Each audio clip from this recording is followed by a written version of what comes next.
এক গ্রামে এক মুচি বাস করত। সে ছিল ভীষণ গরিব। সারাদিন ধরে সে কাজ করত, তাই দিয়ে যা পেত তাতেই কোনো রকম তার সংসার চলত। কিছু পয়সা জমানোর মতো কোনো উপায় ছিল না। সে কাজ করত আর মনের সুখে গান গাইতো।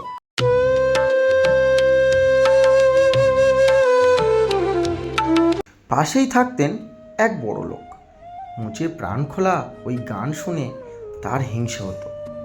কেমন করে মুচির ওই গান থামানো যায়, তাই তিনি ভাবতে লাগলেন। অনেক ভেবেচিন্তে একটা তিনি উপায় বার করলেন। তুই সারাদিন খেটে মরিস, তাতে তুই কী বা পাস? তো সারাদিনের হাড় খাটুনে কষ্ট দেখে আমার আর খুব একটা ভালো লাগে না। আমি তোকে কিছু টাকা দিচ্ছি, তুই ডাক।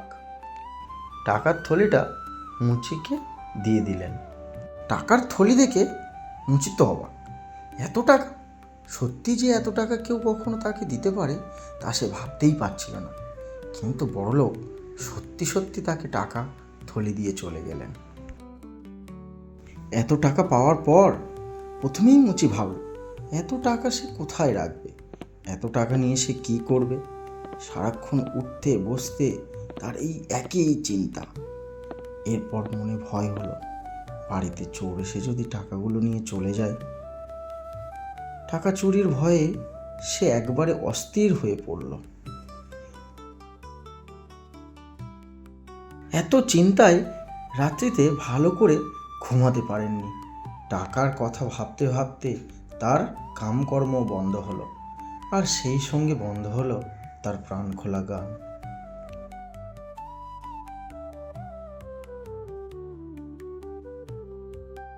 মুচির মনে শান্তি একেবারেই চলে গেল।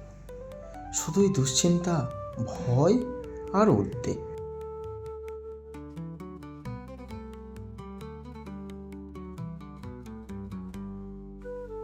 মুচি শেষকালে টাকার থলি নিয়ে বড়লোক বাড়িতে গেল।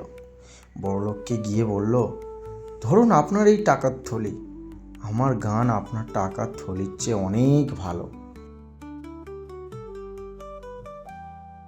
মুচি বাড়িতে এসে সে খুব আনন্দ হলো, আর সে আবার প্রাণ খুলে গান গাইতে লাগলো এবং খুব খুশি হলো।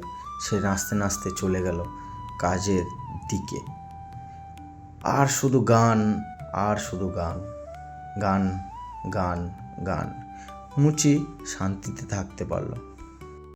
আমাদের গল্প যদি ভালো লেগে থাকে তাহলে একটা সাবস্ক্রাইব লাইক করে পাশে থাকবেন।